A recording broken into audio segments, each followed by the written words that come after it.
Well, welcome everybody to the 2021 Circulus Spinal Cord Injury Primary Care Network Summit. I'm Joe Lee. I'm a family physician at the Center for Family Medicine in Kitchener-Waterloo, and co-presenting with me are Jamie Milligan and Jerry Mings, who you'll see soon. We're really pleased that all of you can join us, people with lived experience, care partners, primary care providers, other health professionals, researchers, advocates, policymakers, students, and others. And we want to start with some acknowledgements. So we first want to dedicate this to those with spinal cord injury. And we hope that this summit is actually worthwhile and helps them and their families with it. We want to do a land acknowledgement. We're gathered today virtually from many places. Some of us, like Jamie and myself, are in what's now called Waterloo Region. Traditionally, this area was a gathering place for many nations. I acknowledge that our meeting today is situated on the Haldeman Tract, land that was promised to the Haudenosaunee of the Six Nations of the Grand River, and is within the traditional territory of the neutral Anishinaabe and Haudenosaunee peoples. We're grateful for the opportunity to live, meet, and work on this territory, and we reflect on the principles of reconciliation and strive to incorporate them in our work. Being in a virtual event, we understand that many others may be on different territories, and I want to just invite if anybody else wants to offer their own land acknowledgement.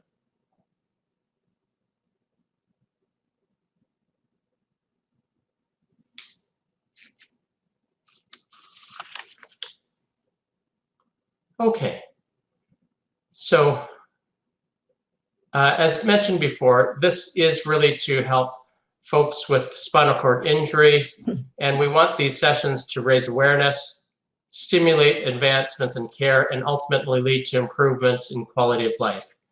And we want funding partner Praxis for their real ongoing support of this network. And we want to invite Vanessa to speak and say a few words from Praxis. Vanessa? Thank you, Joe and Jamie. So my name is Vanessa Noonan, and I work as the Director of Research and Best Practice Implementation at the Praxis Spinal Cord Institute, which is located in Vancouver, BC. So it's my pleasure to welcome everyone to the Circulus Spinal Cord Injury Primary Care Network Summit today. It's wonderful to see everyone virtually, and with the advances in technology, it feels more and more like we're all together in person. So it's really amazing to see how this has changed over the last year with COVID. I'd like to really thank Jamie and Joe and their team for all their leadership, really to establish primary care for spinal cord injury in Canada. It's really amazing to see all the great work that's been done and really exciting to be here today. I'd also like to acknowledge all of the support from Tara Gigi and Kent Bassett-Spears, who during their time at ONF really worked with Jamie and Joe to make primary care a priority in spinal cord injury. And at Praxis, we are very pleased to continue to support and help spread all this important work. And I'm really looking forward to working with everyone today, really to discuss those next steps and how we can bring this work forward. So thank you and welcome. Thanks, Vanessa. And Vanessa did point out our Center for Family Medicine team and Jane, to Lindsay, Rushi, and Patricia, who have been awesome. They make Jamie and me, we sometimes even know what we're doing. And they've done a remarkable doing the actual work of putting this together. So for today's agenda,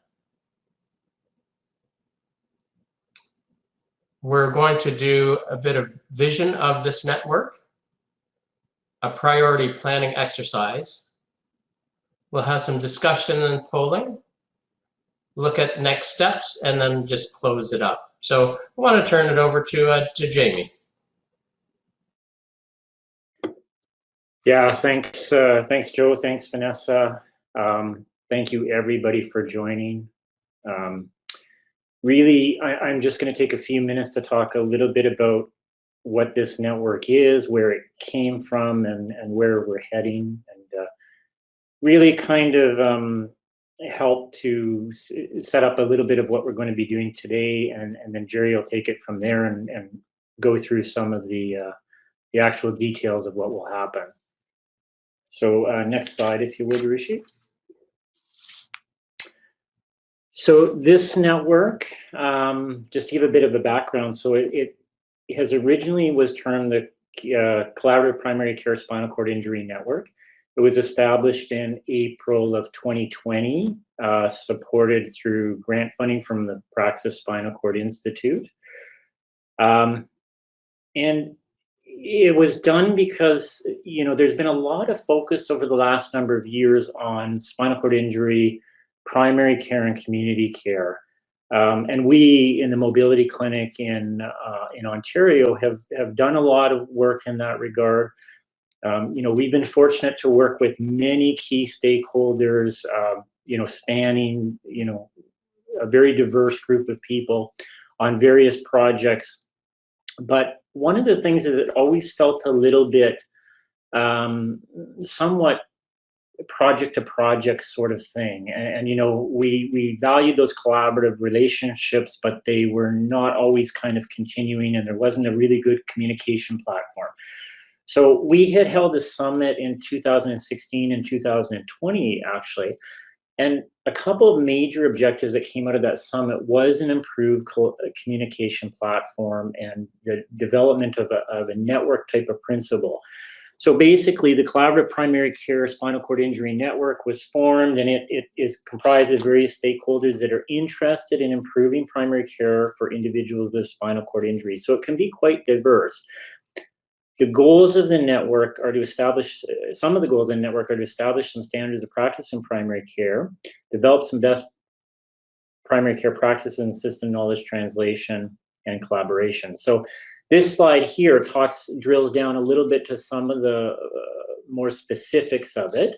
And that is as mentioned, is just really, you know, getting this collaborative network of people who are interested in the same thing together, develop these best practices and assist in getting them out there, establishing some type of standard of care in primary care for individuals with spinal cord injury, and to promote knowledge sharing and collaboration, education, research, and the use of things such as webinars and summits.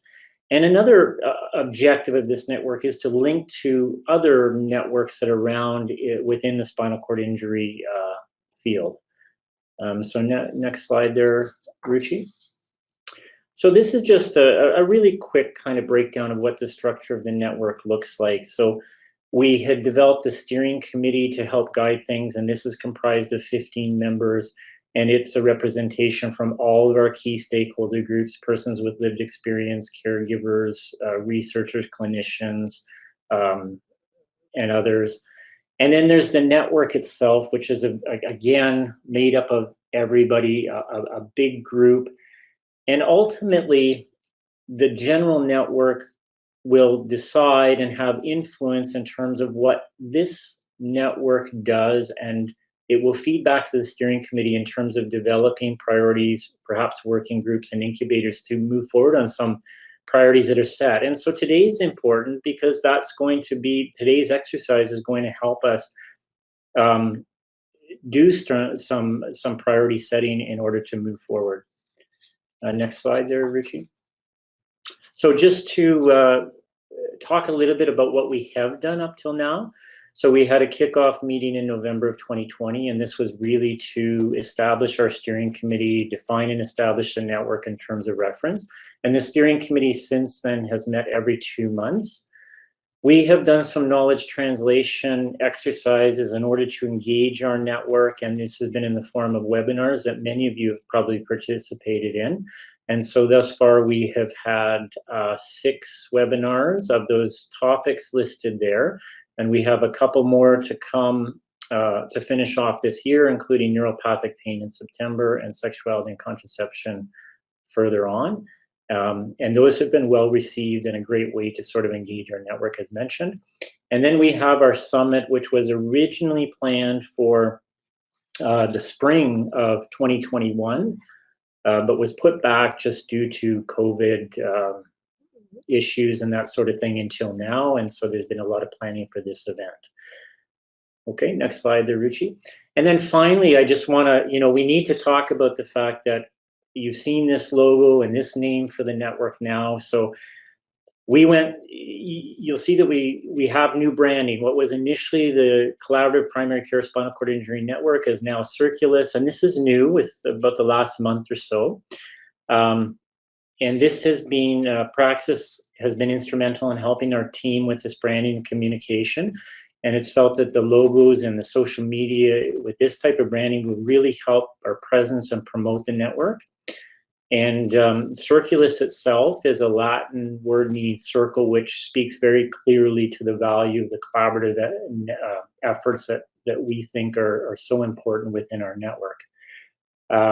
So I'm going to close off by just saying the goal of this summit is to discuss our strategic planning, set some priority goals, and really hear everybody's voices and viewpoints. There's never, everybody's viewpoint is extremely important. And so once again, I'd like to just conclude before I pass off to Jerry by thanking you all for coming. Jerry Mings will be our facilitator, and he will help facilitate and guide us through the priority planning sessions to come. So thank you.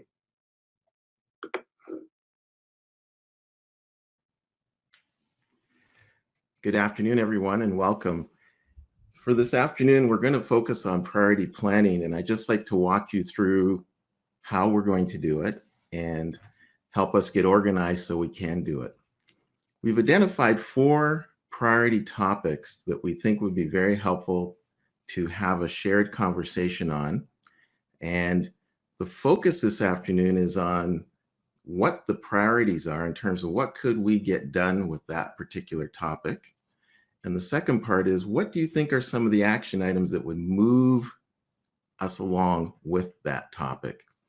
And the 4 topics that we identified is, one is voice of people with lived experience, knowledge translation, building and sustaining the network itself, and the question around equity lens. So let me show you the worksheet we're going to be working in this afternoon. When you get into your groups, you're going to have an opportunity to work with the worksheet. This particular one that you see on the screen is for priority 1. And there's usually 2 or 3 bullet points that describe what that priority is about. You'll notice there's 2 columns. One column says table 1, so one table will be working on that side of the page. On the other side of the page, another table will be working on the other column. And then we've asked some questions. One of them is there any questions of clarity about this topic? Is there something not clear? And the facilitators will capture those questions. We may not be able to answer all of them, but we'll capture questions. The second one is really the big point. What could we get done at the end of this strategy? And that's a chance to have a conversation. And then we'll move to what are some of the action steps that will help us move in that direction. And you'll be able to capture that there. And then, is there any strategic partners we should think about? Other associations, other networks, other groups that could help us with that? And the very last question you'll be asked in your breakout group is, are you interested in working on this topic? And we'll capture your name. We have 8 tables. So there will be 2 groups on each table. We may have to do some adjustments, but I'm looking at the total number of participants. We have 35, so we're probably going to stick with our 8 tables at this point. The document itself is in the chat, but before you click on that, can we go to the next slide so people can see the actual topic? So here's the bullet points of voice of people with lived experience. Better engagement with people with lived experience to find more ways of including them in the discussion about care, research, etc.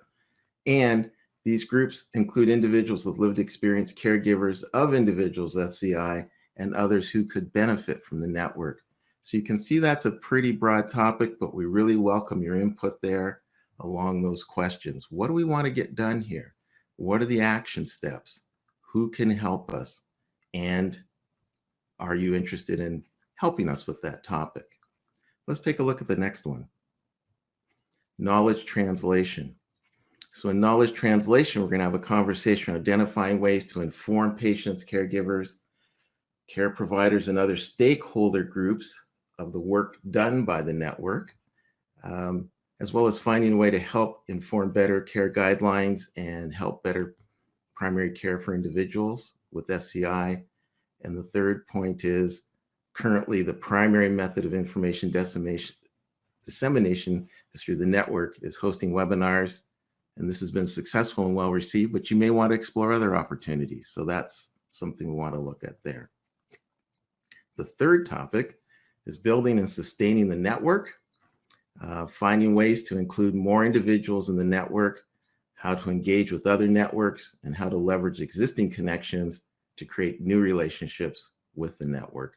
And that's really looking at the big picture of the network. How do we work together and work with other networks? Discuss the future direction of the network. For example, what work would we benefit for the network to continue on?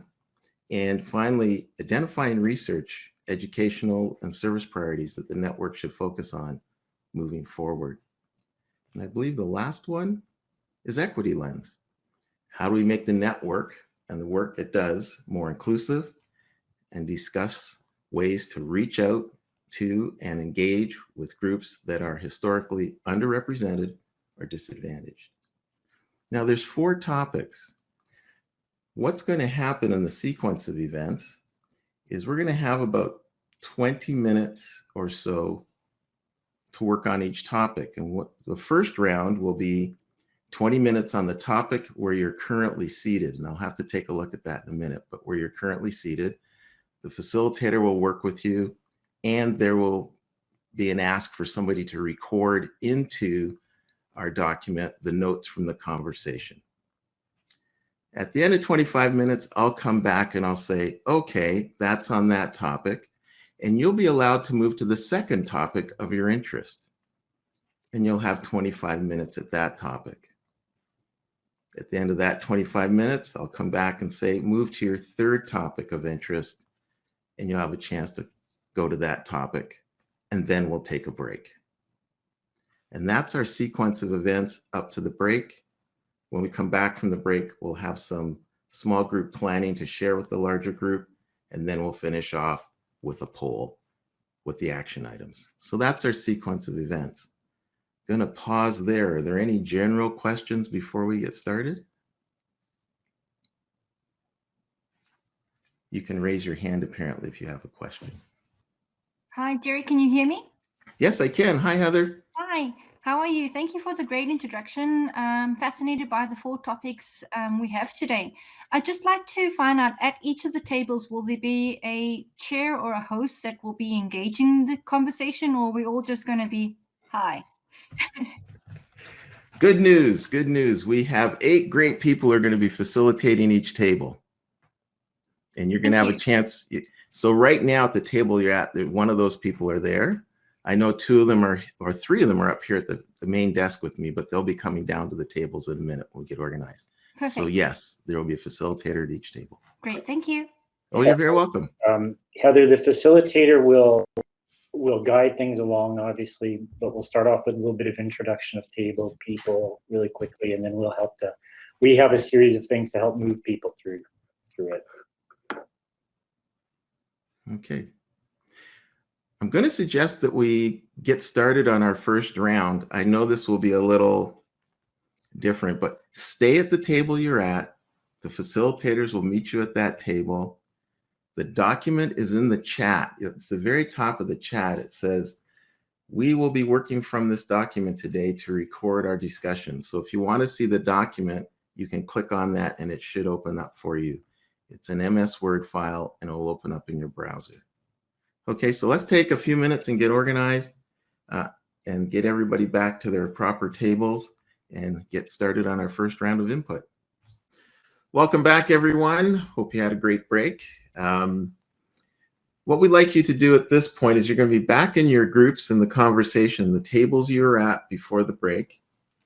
You have about 5 minutes, and there's your facilitators will lead you through the assignment to really take a look at your topic and 2 highlights two endpoints you want to share, two things that we could get done, just to give the other members of the group a chance to hear that. Once you're finished that, if you can identify somebody to present that to the larger group, just raise your hand. We'll make sure you're brought to the front of the room so everybody can hear you. After we've had this round of presentations, we're going to do a poll. So let's do the first part. In our groups, pick two endpoints from your conversation that you want to share with the larger group. We're not going to lose any of the data, by the way. We just want to hear two highlights. Okay, let's go back to conversation mode and see how we do. One, we're going to have our discussion and highlights. And to do this, if your table has selected the person who's going to speak on behalf of your table, if you can raise your hand, and then we'll get you up on the podium so everybody can hear. So raise your hand and we'll get you up here in the podium right now. So we're covered. We have all the tables covered now. Okay. So why don't we do this just to make things work in some degree of order? We'll start with the voice of people with lived experience. Which table is that one? Who's speaking on behalf? Okay, Craig, give us the two highlights from your group for the rest of the group. And what we all agreed on was having a central hub for those with lived experience. So this would be for people with spinal cord injury, their caregivers, for health professionals, and really what came up is with how with meetings now with COVID, how again Zoom and these other platforms can be used. And so having a central hub is essential for people to connect. And then one example with using that central hub was to survey caregivers then as well too, because again, we had a caregiver that was part of our group and often overlooked part of the of people with spinal cord injury are the caregivers, and we want to make sure that the caregivers are also considered and not just the person with the spinal cord injury. Okay. So was there a second one, or was it just caregivers? Yeah, well, that was the central hub, and then the second one, an example of that was like the survey for caregivers. Okay, so those are the 2 points. But the central hub, and again, we definitely feel that's doable with the technology that's available now. Great. I don't know how we do round of applause on here, but that would be wonderful. We could do that. You just wave our hands, but carrying on. Yes. Okay. How about knowledge translation? Thanks, Jerry. So we had some great table discussions and had lots of ideas, so it was hard to pick two, but the two we decided to bring forward. The first was having baseline metrics. So we felt it was important to have a sense within the network on the knowledge base of our users, and then a mixture and getting an accurate representation of who our users are, because we know we have diverse stakeholders. And so for in 2 years, we'll know how we've made a change and made a difference in those targeted areas. We'll have a baseline and then we'll have something to follow up with. So that was the first one. The second one in terms of knowledge translation was there's lots of content being created and developed, but our groups through the 3 rounds of the tables felt that it was really important to aggregate the content. So take all of the information that we're getting out there. If there's a way to pull that information together to evaluate almost a seal of approval that is scientifically based and meets kind of the principles that we feel are important as a group. And then to take the snippets of that information, so condensing it down and targeting it for the users in our network. So we had some discussions that a clinician may need a different level of detail than a person with lived experience or an administrator. So ensuring we're tailoring content as we're going through that content process. So those were our 2 items. Oh, thank you. Round of applause. Okay, who was working on building network? Gwen. Yes. Okay, so that's me. Okay, is my mic on now? Yes, it is.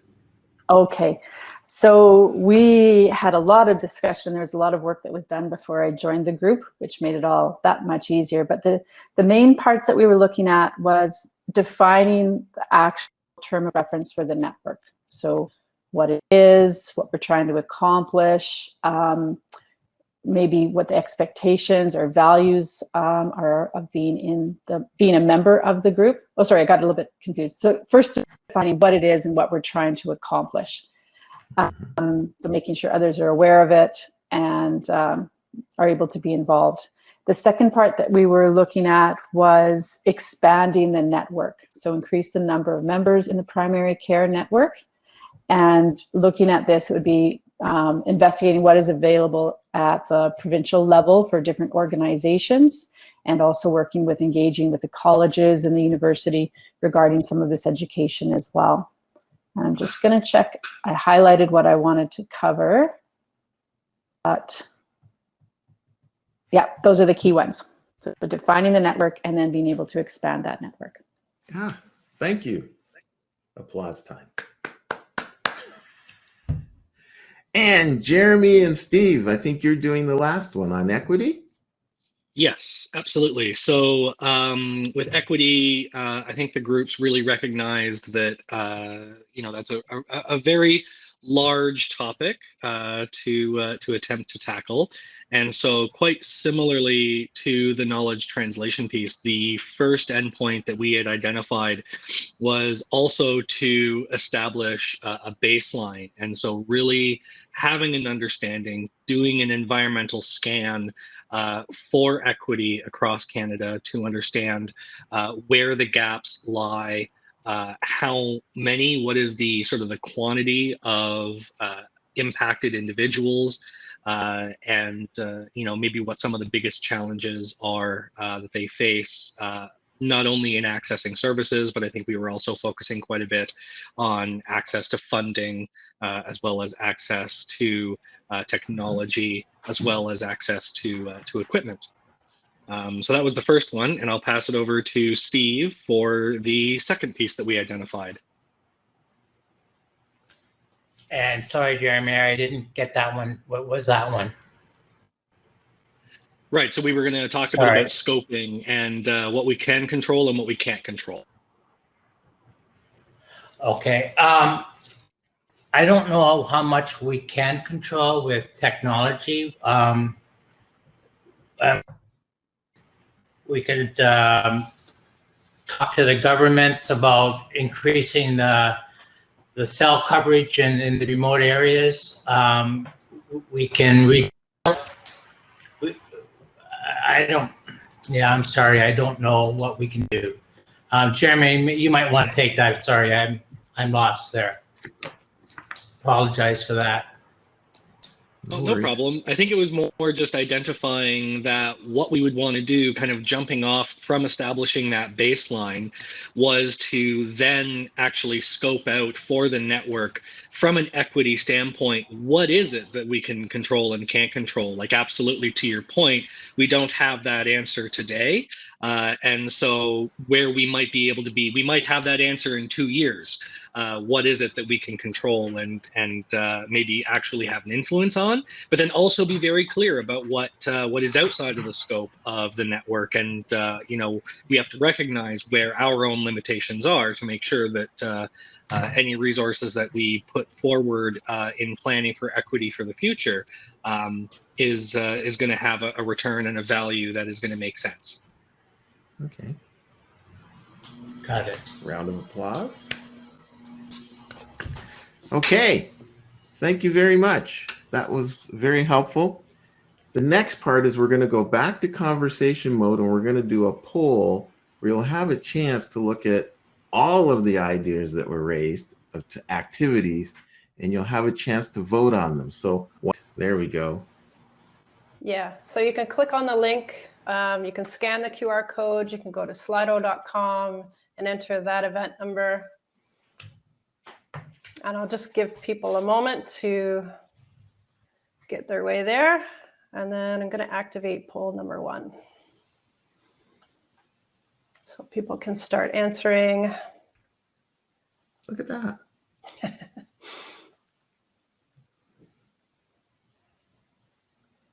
Oh, people sort of moving around.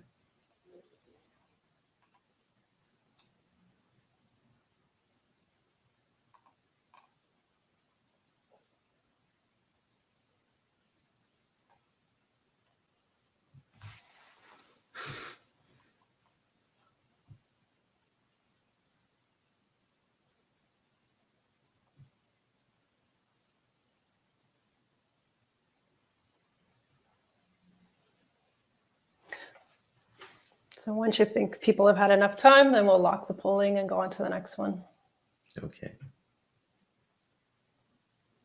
Well, we know the number of people who voted. I see 22 in the right-hand corner. Will that tell us how people have voted? Okay, so I've just, for participate, we got 23 that have sort of done something so far, yes. Mm-hmm. So we got a few more that are still in there. Well, I guess I'm not in there, so. Are we allowed only to vote for one priority? Yes. The answer is yes. None of them will be dropped. We're just trying to figure out what seems to be important to people today.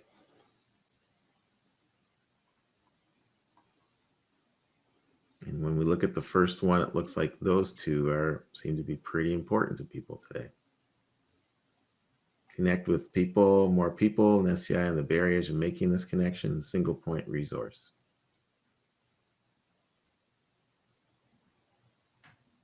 Okay, I don't see any more changes. Shall we lock the polling and go on to the next one? Yes, please.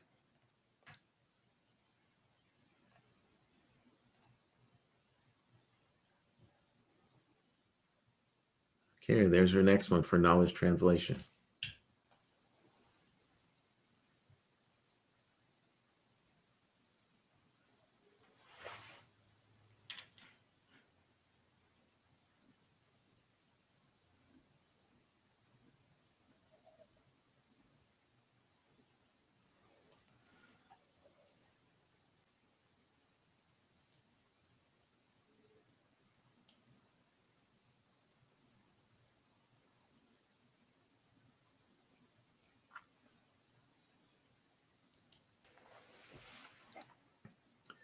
I think, is it 23 or 24 is our top number? 24, I believe. 24. Okay, so when we look at this poll, it looks like, what action do you believe to be a priority for knowledge translation? Right now, it looks like create a ready source of information for clinicians to refer to when seeing patients with SCI. And the second one seems to be establish a team of evaluators to review information and aggregate content. We need to look at how to present the approved information, website, database, etc. The third one is sort of have handouts to share information on topics, as people are not always available to attend webinars. So those look like our top three today. So we want to move to the next one. This was on building a sustainable network.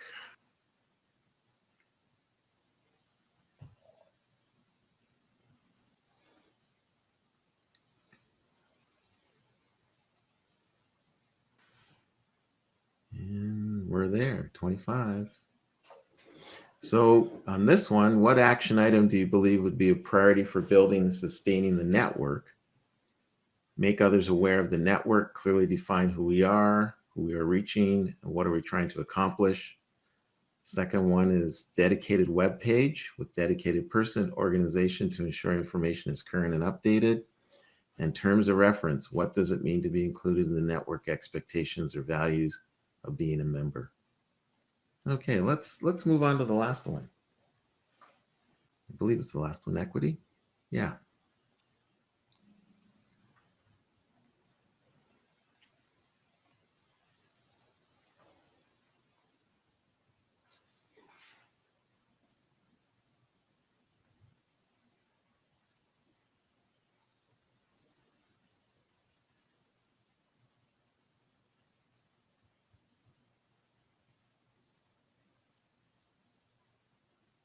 And I think we're almost there. So what action item do you believe will be a priority for the equity lens? A study on inequalities in Canada, government, policy. People need facts to address inequality, inequity, excuse me. Second was network reaches out to primary care with resources on access and help. And the third one so far seems to be involving educating policymakers around equity lens. Well, that gives us a good starting point. We have all of the really great ideas you've put into the running document. We've had the summary of the four, and now we've had the poll results. So just before I hand it over, in terms of you're going to hear about next steps, I'd like to thank the small group facilitators, Sarah, Craig, Vanessa, Ruchi, Jamie, Patricia, Joe, and Lindsay for all their fine work and working with the groups. And for those of you who documented, a very special thank you. And I'd also like to say thank you to Ruchi, who quickly during the break pulled all that data together into the survey, and to our host, who actually helped us get that all together. So thank you. I'm going to stop at this point. And I think we're going to Joe? Yes. Or Jamie? Thanks, Joe. Gary. Yes. Yeah, I just want to express gratitude for everybody's participation in discussions. I think there was a lot of rich discussion. I know the table I was at, I really enjoyed hearing people's input and learned a lot from folks. We're going to send out a short summary of today's proceedings to the larger network. We'll bring this information as well to the network steering committee at our next meeting for further discussion. And I think the steering committee will be charged with perhaps developing working groups and action items so that we can look to do things to help people with these areas of need. Are there any questions that people want to raise, or comments or suggestions as far as next steps go?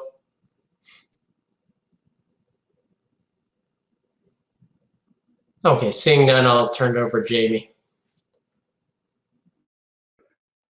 Thanks, Joe.